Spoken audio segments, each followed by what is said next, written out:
You know that story? So it's like that. The Lord is always with us, and He's always carrying us. He's beating our hearts. He's making our brains and nervous systems work. He's operating our digestive system. He's really maintaining the whole body. He says in Bhagavad Gita, I am memory and forgetfulness. So whatever we remember and whatever we forget is entirely due to the mercy of the Lord. The operation of our body and so on and so forth is all done by the Lord according to our karma. So, long and short of it is, we should take all of this karma, this body, this mind, everything, and offer it back to Krishna. Okay, Krishna, this is for your service. I dedicate this body, this mind to you. Now you can do whatever you like. So that's our eternal relationship with Krishna, and we can revive that relationship by chanting His names. It's so easy. When we chant Viṣṇusahasranāma, for example, we are invoking all of the Lord's different qualities, all of His different forms, and all different kinds of relationships with Him. We get to taste all these things. It's very wonderful. So if we chant Viṣṇusahasranāma, or if we chant Dvadashakshara mantra, Om Namo Bhagavate Vasudevaya, or if we're following all the principles, we can chant the Maha Mantra, Hare Krishna, Krishna Krishna, Hare Hare, Hare Ram, Ram Ram, Hare Hare. So now I'd like to open up for questions. So please type your questions in the chat box. I think we already had one question, right? Okay, what do we got? This is like those quiz shows, you know? Well, it's not very related. Huh? Not very related, but general. Well, if it's a good question, then why not? What is the relation between consciousness and time? Is it ever subservient to time? In material life, what parts of us are subservient to time and what parts are not? That's a very good question. Who asked that? Never. Good question. Time is material because it affects material things. Our consciousness is fundamentally spiritual. Therefore, our consciousness is actually eternal. However, the contents of our consciousness can either be material or spiritual, depending on whether we're conditioned or liberated. When the contents of our consciousness are material, then we're said to be in material consciousness. And our consciousness apparently becomes subject to time and to the qualities of material nature. But when we fill our consciousness with spiritual impressions, then it regains its original spiritual nature. That's the key. Even though consciousness itself is always spiritual. Let me give you a crude example, is the air, or even better, space. Space is always pure. Even though sometimes the air is filled with smoke, or pollution, or dust, or rain, or snow, depending, or wind.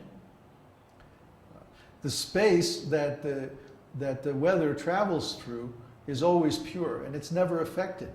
There's nothing you can do to space. You can't hit it, you can't burn it, you can't do anything to space. Space is like absolute. So as soon as the weather goes away, then the normal clear quality of the atmosphere is restored, and then we can see the space between the objects.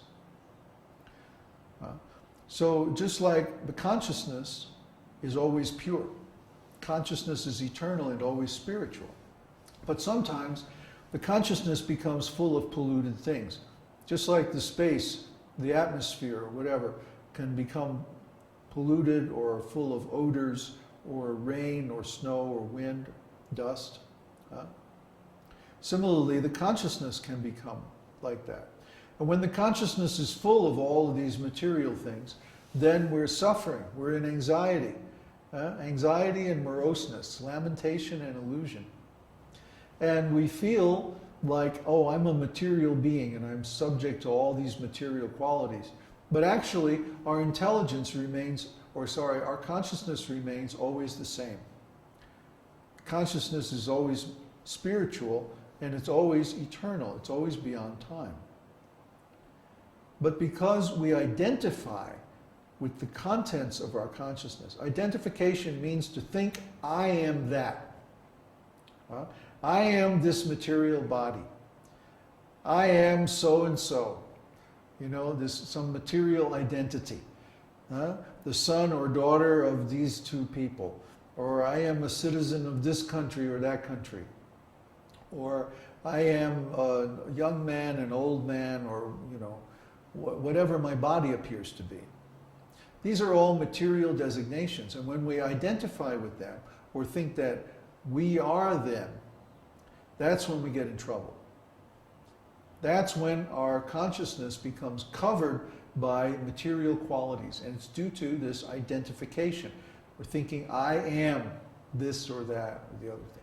But as soon as we start to think, I am a spirit soul, a devotee of Krishna, I am an eternal living entity who has temporarily come into this material world, that's the beginning of our liberation.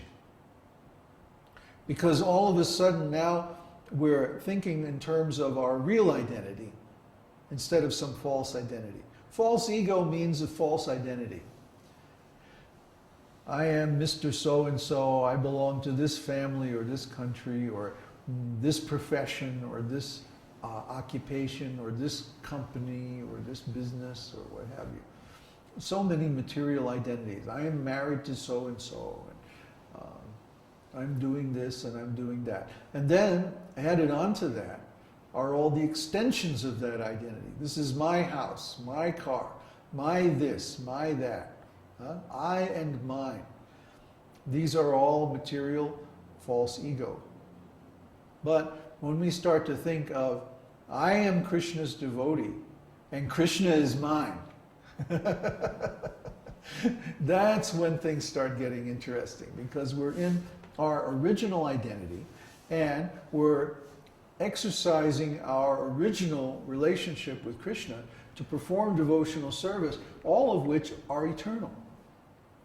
So when we're in our original eternal position, then we can feel our original constitutional happiness, our original constitutional nature. And we become free from lamentation and illusion. We become free from identification and objectification. People, like for example, minorities and women, often complain that, oh, you guys are discriminating against us, you're making us into an object. You're exploiting us, you're doing this, you're doing that. But wait a minute.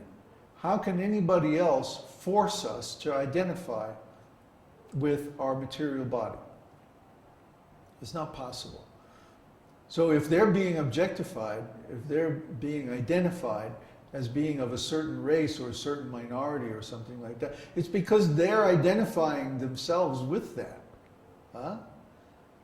They're identifying with the body and saying, oh, I belong to a certain race or a certain sex or a certain religious minority or a certain sexual minority, or, you know, they're identifying with that material quality, and because of that, then they're being exploited. They're objectifying themselves by saying, I am this material thing, I am this material quality. As soon as we stop that, then we feel who we really are. And understanding who we are in the context of eternity is the process of self-realization. Now, this is a long process, and it takes deep study and contemplation and meditation on the holy name. But it can be done. It can be completed in this lifetime.